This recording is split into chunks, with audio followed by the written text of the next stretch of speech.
రాష్ట్ర minority cell chairman దాదా గాంధీ గారు మాట్లాడతారు. ప్రొద్దుటూరు సభకు వచ్చేసినటువంటి మైనార్టీ సోదరులకు, సోదరీమణులకు, అదే విధంగా ఇక్కడికి వచ్చినటువంటి కాంగ్రెస్ పార్టీ నాయకులకు, కార్యకర్తలకు అందరికీ పేరు పేరున నమస్కారాలు తెలియజేసుకుంటూ, ఈరోజు కడప పార్లమెంట్ అభ్యర్థిగా శ్రీమతి వైఎస్ షర్మిలారెడ్డి గారి ఈరోజు ఎలక్షన్ అయిపోయినట్లు అనిపిస్తుంది. ఆల్మోస్ట్ ఆల్ ఈ ప్రభంజనం చూస్తా ఉంటే, ఈ ప్రజల ప్రభంజనం చూస్తా ఉంటే ఎలక్షన్ అయిపోయినట్లే. రాబో 13వ తేదీ మీరందరూ కూడా హస్తం గుర్తుపై ఓటేసి వేయించి గెలిపించాల్సిందిగా ప్రార్థిస్తున్నాం.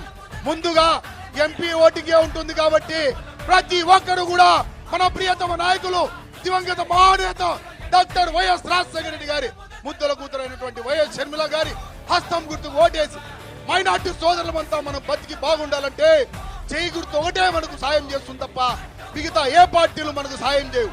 కేంద్రంలో ఉండే నరేంద్ర మోడీకి, రాష్ట్రంలో ఉండే జగన్మోహన్ రెడ్డి, పవన్ కళ్యాణ్, తెలుగుదేశం పూర్తి స్థాయిలో అమ్ముడు పోయినారు. వాళ్ళ కాళ్ళ కింద కూర్చున్నారు. కాంగ్రెస్ పార్టీ ఒక్కటే మతతత్వాలకు, కులాలకు అతీతంగా, మతాలకు అతీతంగా ఈరోజు సెక్యులర్ గా ఉండే భారతదేశంలో ఏకైక పార్టీ కాంగ్రెస్ పార్టీ. మనం యుద్ధ భూమిలో ఉన్నాం.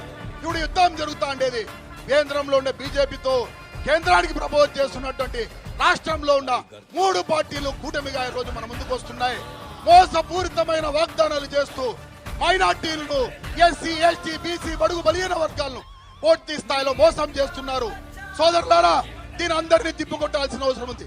ముఖ్యంగా ప్రొద్దుటూరులో ఉండేటువంటి ఎమ్మెల్యే రాజమల్లు, ఈ రాజమల్లు ప్రియప్రసాద్ రెడ్డి వచ్చినప్పటి నుంచి కూడా ముస్లిం మైనార్టీల పైన దాడులు కానివ్వండి, మన మసీదుల పైన దాడులు కానివ్వండి, దర్గాల పైన దాడులు కానివ్వండి, ప్రతి ఒక్కటి జరుగుతున్నాయి. మరొక్కసారి కూర్చొని మాట్లాడతాడైన ఎమ్మెల్యే గారు ఏదో ప్రవక్త మాట్లాడినట్లు అన్ని కుతాలు ఒకటే, అన్ని మతాలు ఒకటే, జెండాల గురించి, కట్టల గురించి, మసీదుల గురించి, ముస్లింస్ గురించి మాట్లాడుతున్నారు. నా ముస్లిం సోదరులారా గమనించండి, ఈసారి వైసీపీ పార్టీకి ఓటేసిన, తెలుగుదేశం పార్టీకి ఓటేసిన, పవన్ కళ్యాణ్ పార్టీకి ఓటేసిన, మొత్తం బీజేపీకి ఓటేసినట్లే, బీజేపీని తెచ్చి మనకు కుద కింద పెట్టుకున్నట్లే. కాబట్టి ప్రజలారా విశ్వసించండి, కాంగ్రెస్ పార్టీ ఒక్కటే సెక్యులర్ పార్టీ. కాంగ్రెస్ పార్టీ హస్తం గుర్తు ఒకటే ఈ భారతదేశాన్ని సుభిక్షంలో ఉంచిందంటే ముస్లిం మైనార్టీలు, క్రిస్టియన్ మైనార్టీల హక్కులను కలగజేసుకొని వాళ్ళందరూ ముందుకెళ్తున్నారంటే ఈరోజు రాజ్యాంగాన్ని మార్చేటువంటి ఈ పార్టీలు మనకు అవసరమా? ఎస్సీ, ఎస్టీ, బీసీ, ఆదివాసీల రాజ్యాంగాలు ఈరోజు మార్చడం జరిగింది. ఈరోజు నరేంద్ర మోడీ